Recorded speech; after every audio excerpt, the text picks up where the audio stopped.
ಇದು ಬಹಳ ಆಗಬೇಕು. ಇನ್ನೊಂದು 2026 ಅಂದ್ರೆ ಹೊಸ ವರ್ಷ ಆದ್ಮೇಲೆ ಎದುರಾಗ್ತಾ ಇರ್ತಕ್ಕಂಥ ಮೊದಲ ಒಂದು ಪ್ರಮುಖ ಹಬ್ಬ ಆಗಿರುತ್ತೆ ಇದು. ಸೊ ಈ ಒಂದು ವರ್ಷದಲ್ಲಿ, ಹೊಸ ವರ್ಷದಲ್ಲಿ 2026ರಲ್ಲಿ ಏನೆಲ್ಲ ದೇಶಗಳನ್ನ ಇಟ್ಕೊಂಡಿದ್ದೀರಾ? ಈ ಹಬ್ಬದ ಮೂಲಕ ಕನ್ನಡಿಗರಿಗೆ ಏನು ಸಂದೇಶ ಕೊಡೋಕೆ ಇಷ್ಟಪಡ್ತೀರಾ? ಮೊದಲು ನಿಮಗೆ ಸ್ವಲ್ಪ ಹಬ್ಬ ಆದರೂ ನಾವು ಬಹಳ ಗಂಭೀರವಾಗಿ ಕೆಲವು ವಿಚಾರಗಳನ್ನು ಮಾತಾಡಬೇಕಾಗಿದೆ. ಈ ನಮ್ಮ ರಾಜ್ಯದಲ್ಲಿ ಸಂಕ್ರಾಂತಿ ಹಬ್ಬದ ವಾತಾವರಣ,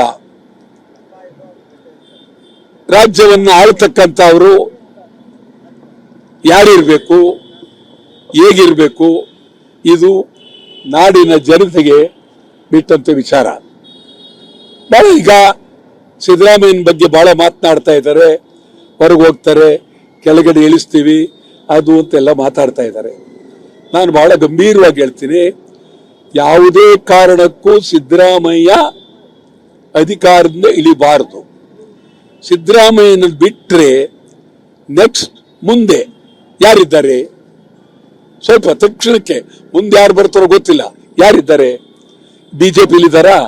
ಇಲ್ಲ, ಅಲ್ಲೂ ಎಲ್ಲ ಕುಲಿಗೆಟ್ಟೋಗಿದೆ. JDS ನಲ್ಲಿ ಅಲ್ಲೂ ಇಲ್ಲ, ಕಾಂಗ್ರೆಸ್ನಲ್ಲೂ ಇಲ್ಲ, ಅವ್ರು ತೆಗೆದ್ರೆ. ಆ ದೃಷ್ಟಿಯಿಂದ ನಾನು ಸಿದ್ದರಾಮಯ್ಯನ ಪರ ಅಂತಲಲ್ಲ, ನಾನೊಬ್ಬ ಹಿರಿಯ ಶಾಸಕನಾಗಿ ನಿಮ್ಗೆ ಹೇಳೋದಾದ್ರೆ 67 ನಿಜಲಿಂಗಪ್ಪನವರು ಮುಖ್ಯಮಂತ್ರಿ ಆಗಿದ್ದಾಗ ನಾನು MLA, ನಾನು ಅಲ್ಲಿಂದ ನೋಡಿದ್ದೇನೆ. ದೇವರಾಜ್ ನೋಡಿದ್ದಾನೆ, ಆಮೇಲೆ ಕ್ಯಾಸಂಬಳ್ಳಿ ಚಂಗಲ್ರಾಯ್ ರೆಡ್ಡಿ ನೋಡಿದ್ದಾನೆ, ಹನುಮಂತಯ್ಯನವರು ನೋಡಿದ್ದಾನೆ, ವೀರೇಂದ್ರ ಪಾಟೀಲ್ ಎಲ್ಲ ನೋಡ್ಕೊಂಡು ಬಂದಿದ್ದಾನೆ. ಇವತ್ತಿನ ಪರಿಸ್ಥಿತಿಯಲ್ಲಿ ಸಿದ್ದರಾಮಯ್ಯನ ಹೊಸ ವರ್ಷ ಹೇಳ್ತಾ ಇದ್ದೀರಿ, ತೆಗಿಬಾರ್ದು, ತೆಗಿಯಕ್ಕಾಗೋದೂ ಇಲ್ಲ.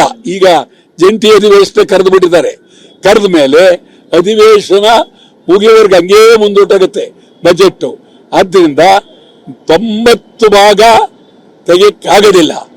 ಆ ರೀತಿ ತೆಗೆದೇ ಆದ್ರೆ ನಾವೆಲ್ಲ ಇಡೀ ರಾಜ್ಯದ ಜನತೆ ಪಕ್ಷಾತೀತವಾಗಿ ಸುಮಾರು 1 ಲಕ್ಷ ಜನ ಜೈಲಿಗೆ ಹೋಗಿ ತಯಾರಾಗಿದ್ದಾರೆ.